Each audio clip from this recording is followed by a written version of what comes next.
The tale begins as our protagonist, Takumi, is summoned to another realm, where he encounters the goddess Nolene.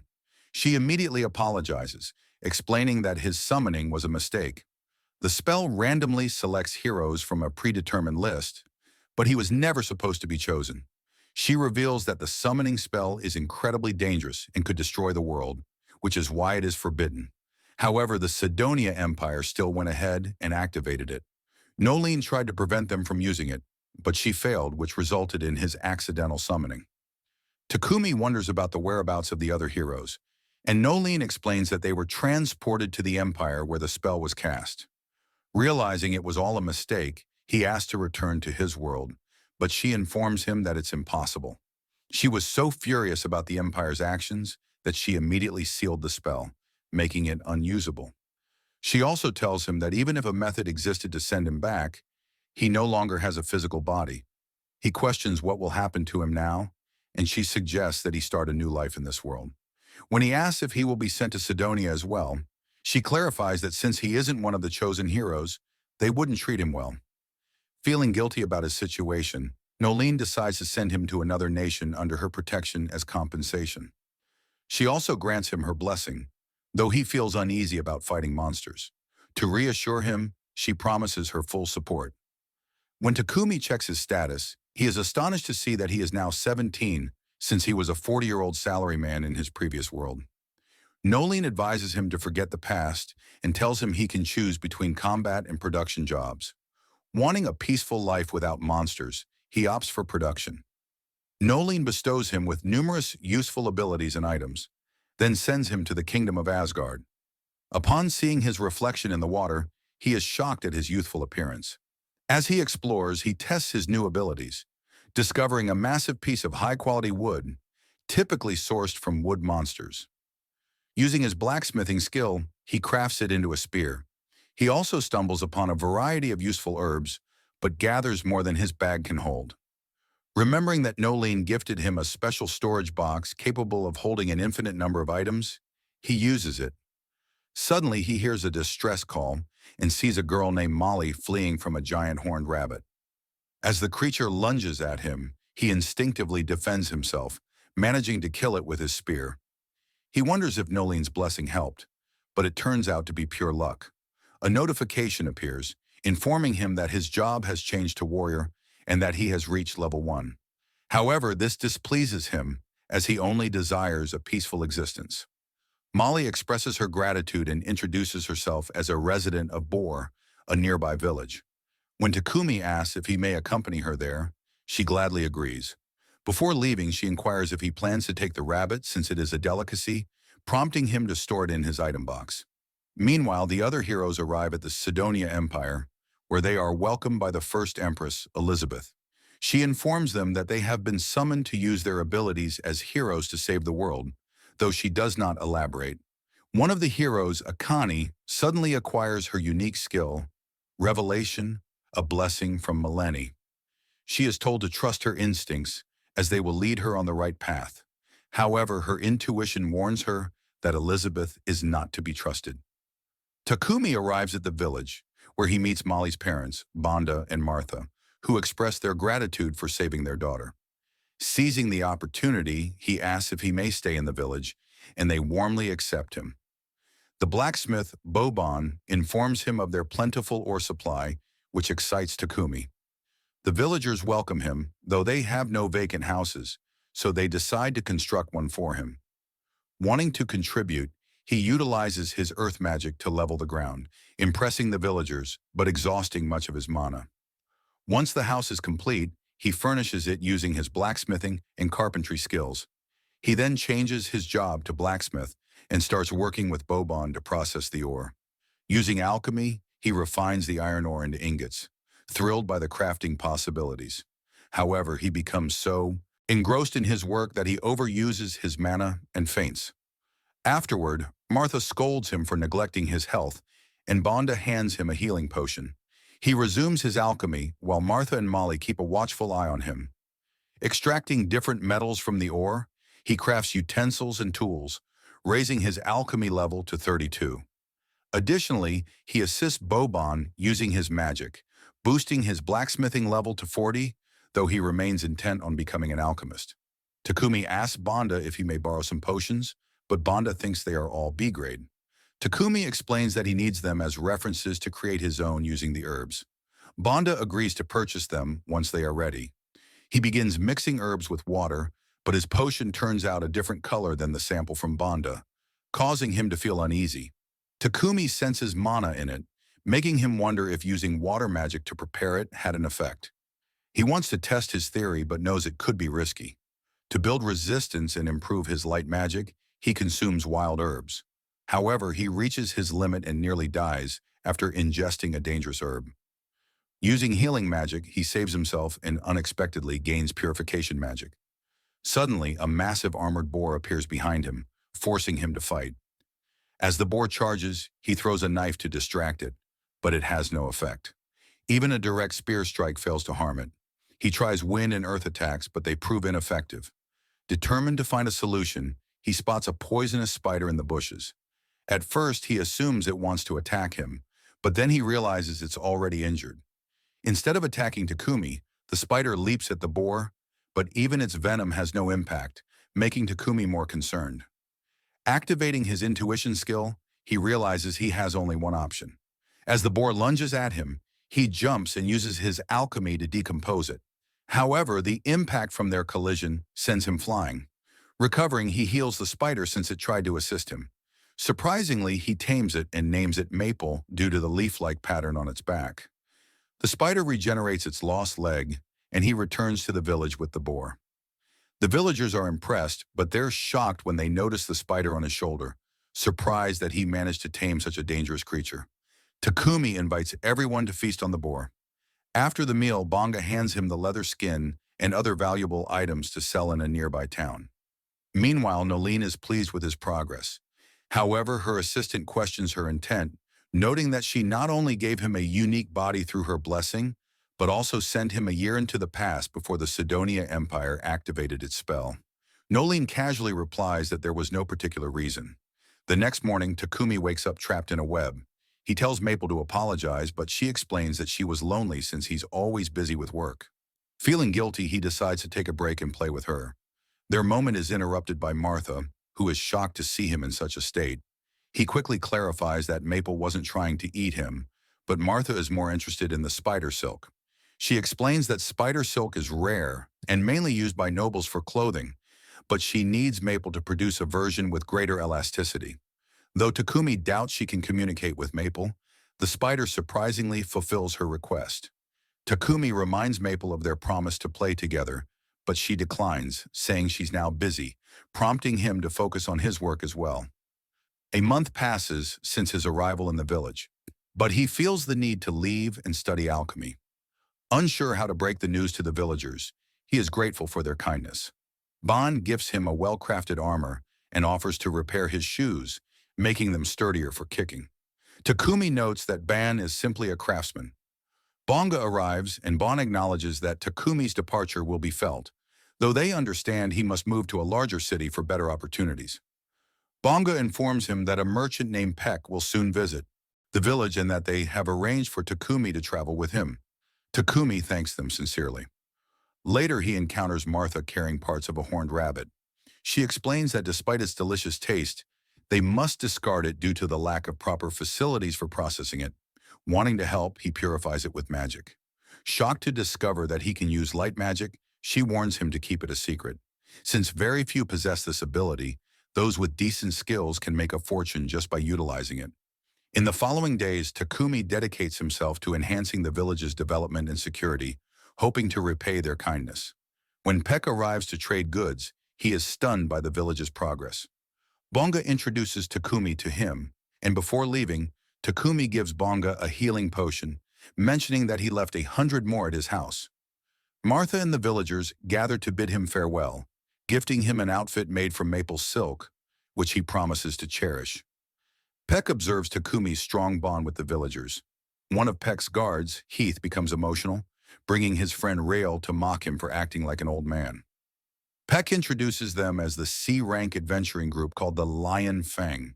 Takumi realizes they are his escorts, though Heath notes that the area is typically peaceful. They inquire about his bag's contents, and when he reveals his pet spider, they are stunned. Curious, they try to get a look at Maple, but the spider unexpectedly takes a liking to their third member, Bogar, sparking jealousy among the others. As they argue, Peck asks Takumi if he has more potions to sell. However, he suddenly halts the carriage upon spotting a group of goblins blocking the road. The Lion Fang members become thrilled, as battling monsters is what they do best. Takumi is startled to see goblins for the first time, but Peck reassures him that such encounters are common for traveling merchants. However, he finds it amusing that Peck is the one panicking. The Lion Fang party swiftly defeats the goblins, though Rail comments that it took longer than expected. Their journey continues, and after 3 days they arrive at the city of Bolton, located within the kingdom of Barula. Takumi notices how different the city is from the village. He accompanies the Lion Fang members to the Adventurers Guild, where they must report their completed quest. When he tells the receptionist that he wants to register with the Alchemists Guild, she informs him that no such guild exists. Leaning in, the receptionist whispers that most people register with the Adventurers Guild instead, as the guild card serves as an identification card and remains valid as long as he completes at least one job per month. Takumi decides to register as an adventurer and lists Maple as his pet, but the receptionist is shocked to see him taming such a dangerous creature. Later, Takumi visits Peck's headquarters to sell his potions.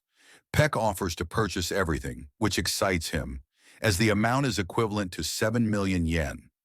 Though it seems like a large sum, Peck apologizes for not paying him the full value since he's new and lacks a reputation. Takumi finds it too good to be true and briefly wonders if Peck has hidden motives, but he doesn't seem like the deceitful type. Peck advises him to rent a house with a separate workshop and takes him to one of his company's properties, which is available at a reasonable price. Upon seeing the house, Takumi is astonished.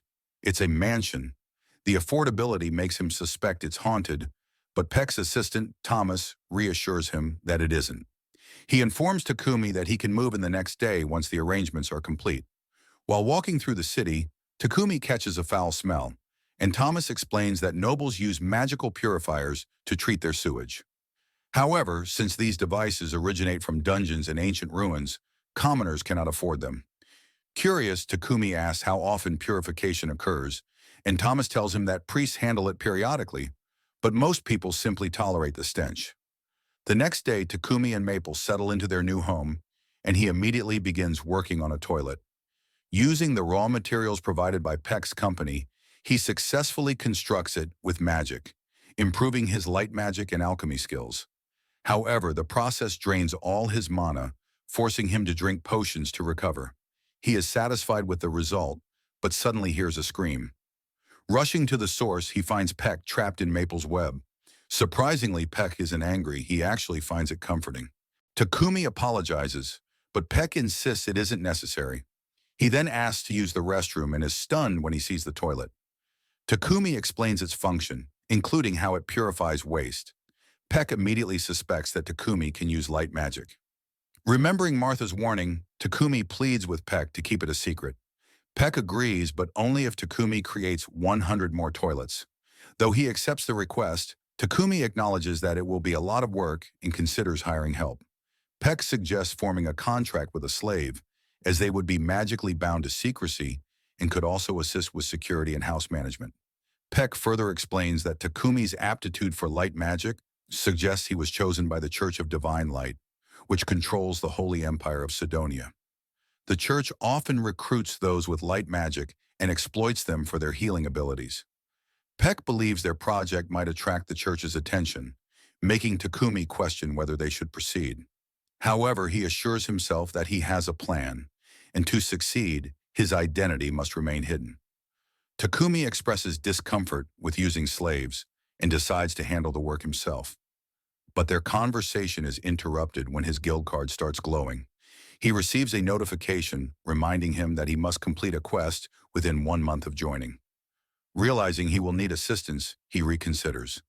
They visit the Milan Trading Company, the city's leading slave trading business. While Peck enters the building, he asks Takumi to wait in the garden, where he encounters an elf named Sophia. She dismisses him, assuming he is too young to be there. Inside, Takumi meets Mulan, the company's owner. Peck informs her of Takumi's hesitation about forming a slave contract. Mulan clarifies that in their kingdom, slaves have rights. She explains that owners must provide for their slaves' basic needs and adhere to strict guidelines. Neither party can harm the other, and owners cannot force slaves to perform tasks outside their contracts. Additionally, slaves must safeguard their master's secrets. Takumi is surprised by this system, and Mulan elaborates on the different types of slaves. Some are debtors who work until they can repurchase their freedom, while others are criminals seeking reform or prisoners of war securing a place to live. There are also contracts available for those who were victims of bandit attacks. Pei remarks that a prisoner of war would be the best choice since they cannot be freed without their master's consent, making her curious about what kind of trouble Takumi might face. Mulan asks for Takumi's input, so he explains that he has abilities he needs to keep hidden. Since he's part of the Adventurers Guild, he might explore dangerous areas or search for rare items, meaning he needs someone who can fight and accompany him. However, Mulan points out that managing a mansion and serving as a bodyguard are two separate roles, so he would require two slaves.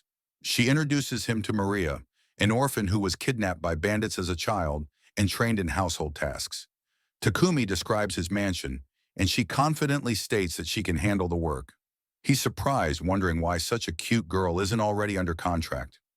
Flustered, Maria quickly clarifies that she won't sleep with him, startling him since he hadn't even considered it. She asks if he's fine with her focusing only on housekeeping, and when he confirms, she thanks him for choosing her. Mulan mentions that they currently have no war slaves, but Maria brings up Sophia. However, Mulan tells her to drop the subject and start packing.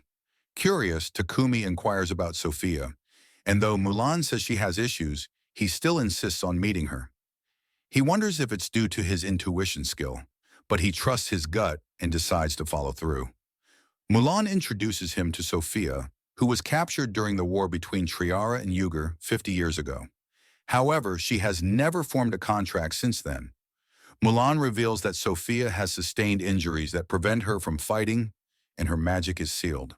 Takumi asks to speak with her privately, so Mulan steps out, telling Sophia to behave. He introduces himself, but Sophia insists she won't be of any use to him. Ignoring her, he suddenly grabs her head and examines her status. Shocked to discover she is an exceptionally skilled warrior. He realizes that if he can heal her and lift her curse, she would be a great asset. When Mulan returns, Takumi announces that he wants to form a contract with Sophia, which pleases her, though she remains hesitant. They complete the necessary paperwork, and Mulan establishes the magical contracts between them. Maria and Sophia thank their new master, but Takumi feels he should be the one thanking them.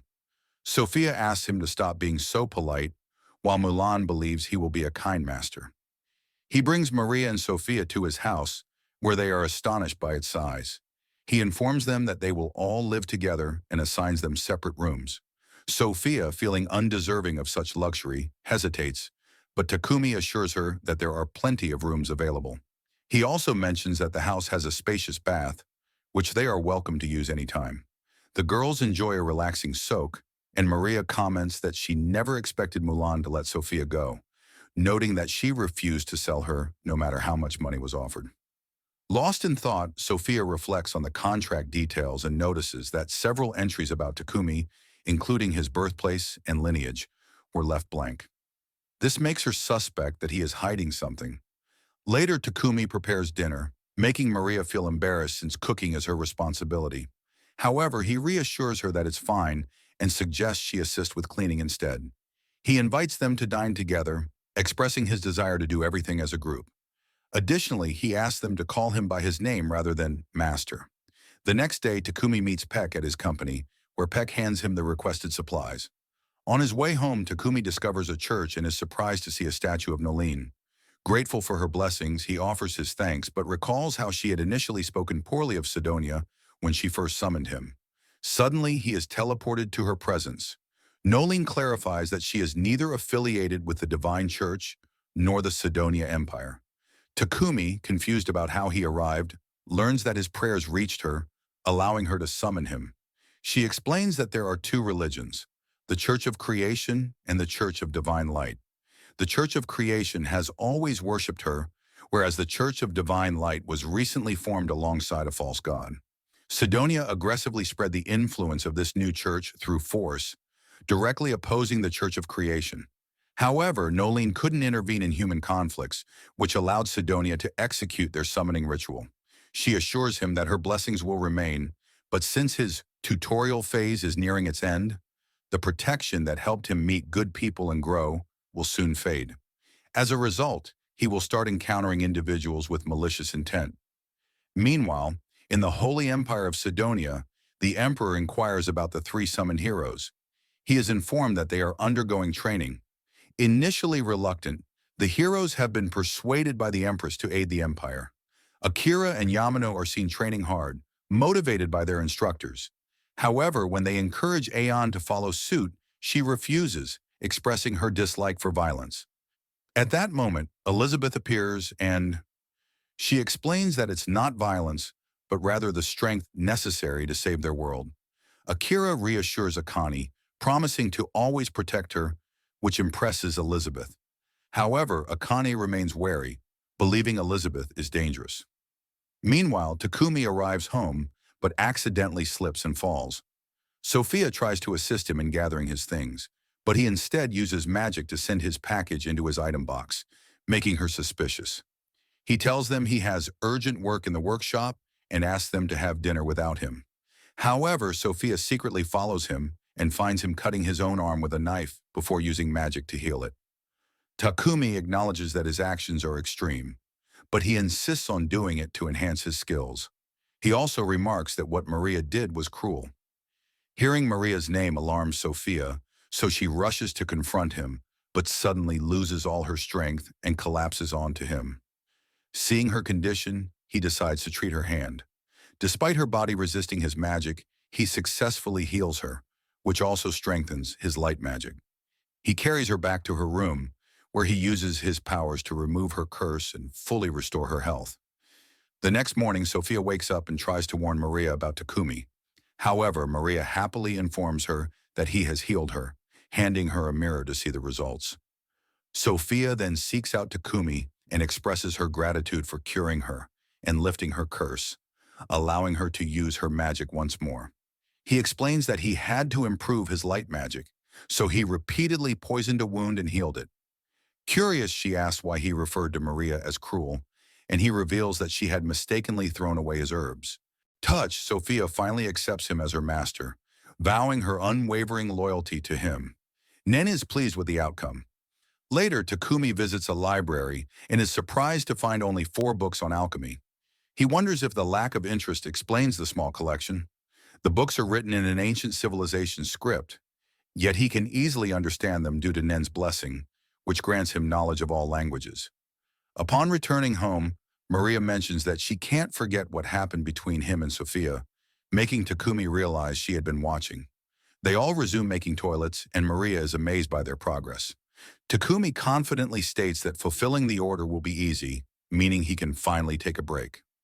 Maria then asks if he plans to create anything else.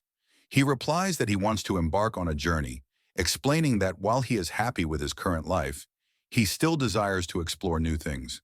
He decides to bring Sophia along for protection and plans to take Mapel, his pet, as well. However, he instructs Maria to stay behind to safeguard their home. Worried, she asks if he sees her as a burden for wanting to accompany them. Takumi insists that the journey will be dangerous, causing her to tear up as she admits she can't manage the house alone. Considering her words, Takumi realizes he would constantly worry about her if he left her behind. Checking her stats, he is surprised to find them fairly decent. He then asks if she truly wants to come. Sophia supports the idea, pointing out that Maria has combat and magic potential and offers to train her. Takumi then asks what weapons they require for the journey. Sophia lists her needs, while Maria simply requests a short sword. However, Sophia warns that relying solely on a short sword will weaken her attacks against monsters, advising her to take a spear instead. Sophia begins teaching Maria how to use the spear. Meanwhile, Takumi starts crafting the weapons, which helps him level up. He considers making armor for both Maria and Sophia, but feels awkward about taking their measurements, so he summons dolls modeled after them and uses them as a reference. After a few days, he presents the armor to them, amazed at how well it suits them. Sophia, however, is puzzled by how he managed to create such perfectly fitted armor without measuring them. To change the subject, Takumi asks their thoughts on the weapons, pleased when they express their satisfaction. He also gifts them rings infused with mana to assist in casting magic. Sophia believes it's excessive since it must have consumed a lot of his mana, but he assures her it was just part of his training. He also reveals that through this process, he gained proficiency in ice and lightning magic. Later, they visit the Adventurers Guild so that Sophia and Maria can register before their journey. The receptionist, Hans, reminds Takumi that he still has quests to complete. Considering this, Takumi suggests tackling some easy tasks, but Sophia warns that such quests won't help his ranking. He reassures her that he has no intention of increasing his guild rank. While they are there, another adventurer party starts harassing Sophia and Maria, insisting they should join them. Despite feeling intimidated, Takumi stands up for them. One of the men attempts to strike him, but Takumi reinforces his body with magic, causing the attacker's hand to break. The guildmaster Barak arrives, assuming Takumi is responsible for the disturbance. However, Hans clarifies the situation. Barak then questions Takumi about what he did, and when Takumi hesitates, he assures him that all personal information remains confidential. Hans notes that he detects faint traces of mana, surprising Takumi, as it indicates Hans must have a high-level sensing skill. Takumi denies using magic, explaining that he retrieved charcoal from his item box and coated his upper body with it. He then reveals that he synthesized the charcoal into diamond. Impressed, Hans suggests promoting all of them to D rank, with Barak adding that a higher rank would prevent future harassment. However, Takumi points out that Sophia and Maria just registered. Hans then offers them a set of beginner-friendly quests that would help them rank up faster, which they accept. Setting off on their quest to eliminate goblins and kobolds, Maple telepathically informs Takumi that 4 goblins are hiding in a bush. Sophia quickly takes down 2 of them, while the remaining goblins charge. Maple uses her webs to trip them, allowing Takumi and Maria to finish them off. Takumi is surprised by the sheer number of enemies they encounter, noting that they have already exceeded their required kills for the quest multiple times. Sophia speculates that there must be a nearby goblin camp, and with it, possibly a goblin general. She explains that a goblin general is a C-ranked monster, typically requiring at least 5 D-ranked adventurer parties to take down a camp led by one. Takumi immediately decides they should avoid fighting it, but Sophia argues that if they combine their magic for a strong preemptive strike, they can take the camp down themselves. Meanwhile, Maple suddenly informs Takumi that she is about to evolve. He quickly opens a pocket dimension for her, though this means she won't be able to assist in the upcoming battle. Sophia scouts ahead and reports that the camp contains hundreds of goblins. Since there are no humans around, she suggests launching an attack. Using their magic and rings, they unleash powerful spells, taking down many goblins. However, Sophia warns that the battle isn't over, as the goblin general and its knights emerge. The general charges at Takumi, but he blocks the attack and counters with fire magic, defeating it. Upon returning to the guild, Barak scolds Takumi for taking on such a dangerous quest alone. However, Maple suddenly appears from the pocket dimension in her new form and pushes him back. Maria is stunned by how adorable Maple looks and is amazed that she can now talk. Before Hans fetches their rewards, he informs them that Takumi has been promoted to rank C, while Sophia and Maria are now rank D. Back at their house, Maria asks Takumi if he has any scraps of fabric. Curious, he inquires why, and she explains that she wants to sew underwear for herself and Sophia. However, he doubts scraps will be enough, so she sketches a design for him. He critiques it, drawing his own version instead, but worries that he has annoyed her. Surprisingly, she asks him to craft it for them. Maple then informs Takumi that Peck has come to see him. However, when he arrives, he finds Peck unconscious. Maple explains that Peck was overwhelmed upon seeing her transformation. Once he regains consciousness, Peck relays that the Lord of Bolton, Godwin, wishes to meet Takumi, which surprises him. Wondering about the reason, Peck reveals it is related to the toilets. Takumi realizes that the influential backing Peck mentioned, one that would prevent interference from the Empire, is actually Godwin. Knowing he can't refuse, he agrees to the meeting. Upon meeting Godwin, the Lord expresses his gratitude for the toilets and booze before him. Takumi insists there's no need for such formalities, but Godwin explains that he'll bow as much as necessary if it means improving his domain. He also thanks Takumi for eliminating the goblin camp and advises him to be cautious, warning that losing him would be a great loss to the kingdom. He urges Takumi to stay vigilant, especially since the Empire might come after him. At home, Maple completes a piece of clothing, while Takumi works tirelessly for 3 days to craft the requested underwear. Seeing his exhaustion, Sophia and Maria express concern. When he hands them the garments, he accidentally tells them to try them on, only to become embarrassed at his own words. Teasing him, they offer to wear them if it would make him happy, making him flustered enough to run away.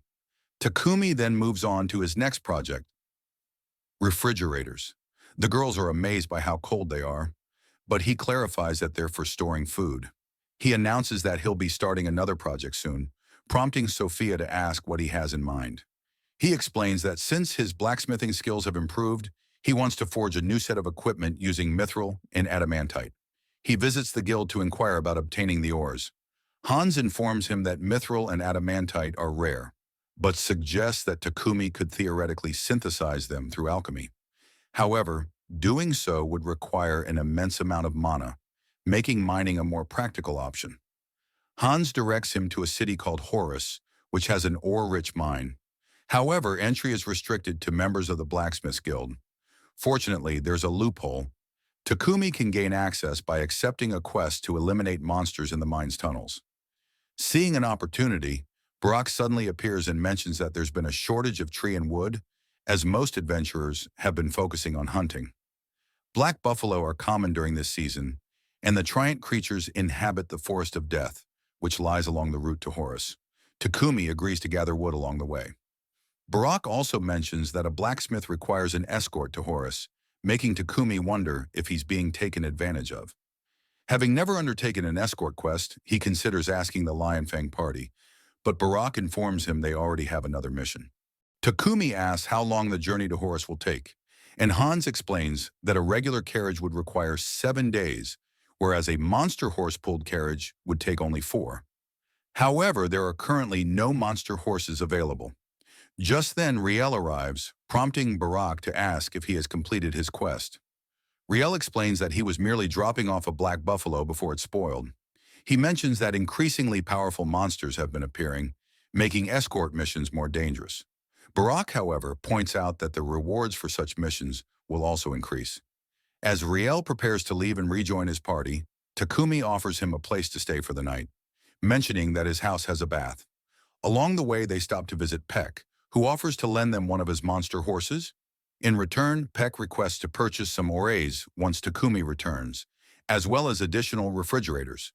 Meanwhile, back at the house, Sophia waits for Takumi, noting that he is running late. On their way home, Takumi and Riel search for a blacksmith when Riel suddenly senses danger. Spotting a cloaked figure approaching, he realizes he is unprepared for a fight and flees with Takumi. However, the figure swiftly knocks him down, revealing herself as Sophia. Believing Riel was targeting Takumi, she prepares to strike, but Takumi quickly intervenes. Once the misunderstanding is cleared, both apologize. Back at the house, Riel is surprised by Maple's new form, but she coldly states that she dislikes him. Envious of Takumi being surrounded by cute girls while he remains single, Riel laments his situation. Takumi clarifies that they aren't his girlfriends, but when Riel attempts to flirt with them, both declare their loyalty to Takumi. As Riel takes a bath, Takumi informs the others about their journey to Horus, and they agree to depart in 3 days. Upon departure, they retrieve the carriage from Peck and meet the blacksmith, Gambo, whom they will escort. Meanwhile, Hans and Barak receive a report from the Horus branch, warning them that monster activity in the Forest of Death has increased, raising concerns for Takumi's group. Elsewhere, Peck meets with one of Godwin's associates, who reveals that the king was pleased to receive a toilet as tribute. The sewage issue is gradually improving, but news of it is spreading fast, meaning Sidonia will hear about it sooner than expected. As Takumi's group reaches the outskirts of the Forest of Death, they leave Gambo inside a protective barrier before heading in to hunt the Triant. Sophia explains that they can locate the creatures by detecting their mana. Spotting one, she directs Takumi to charge while she and Maria provide cover. He successfully defeats it, but Sophia soon realizes they are surrounded. Using magic, they eliminate multiple Triants at once, but soon encounter a massive Elder Trent. Working together, they destroy its roots, but it regenerates instantly. Sophia concludes that they need to eliminate its core with a single strike. Takumi enhances his sword with fire magic as Sophia clears a path for him. With one powerful attack, he delivers the finishing blow. The Elder Trent drops miracle apples and Sophia notes that they are incredibly rare. Takumi decides to bring the miracle apples back with him. Upon arriving in the City of Forests, they visit the Adventurers Guild. There, Gambo informs him that in order to enter the mine, he will need to take the quest to exterminate the iron moles. They begin mining for the ores, and Takumi discovers some adamantite. Suddenly, the mine starts shaking as an iron mole appears. Sophia prepares to fight, but Takumi uses his light magic, paralyzing the mole. Together, they easily finish it off. Gambo wonders what Takumi did, and Takumi explains that since the moles are accustomed to the dark, they can't handle the light. Maria feels bad for not doing anything, but Takumi questions if the moles truly wanted to fight. Afterward, they continue mining without further interruptions and gather the ores they need. Returning to Bolton, Gambo teaches Takumi how to work with mithril and adamantite. Takumi successfully creates a mithril knife imbued with fire magic. After a week of work, he completes new enchanted gear for Sophia and Maria, incorporating the elements they use. He also enchants his own gear with agility, but when trying to demonstrate, he moves so fast he crashes into a wall. The girls then test their own enchanted equipment. Sophia, moved by Takumi's efforts, tells him that she would sacrifice her life for him and asks him to make her a shield to protect him. He replies that she should cherish her own life.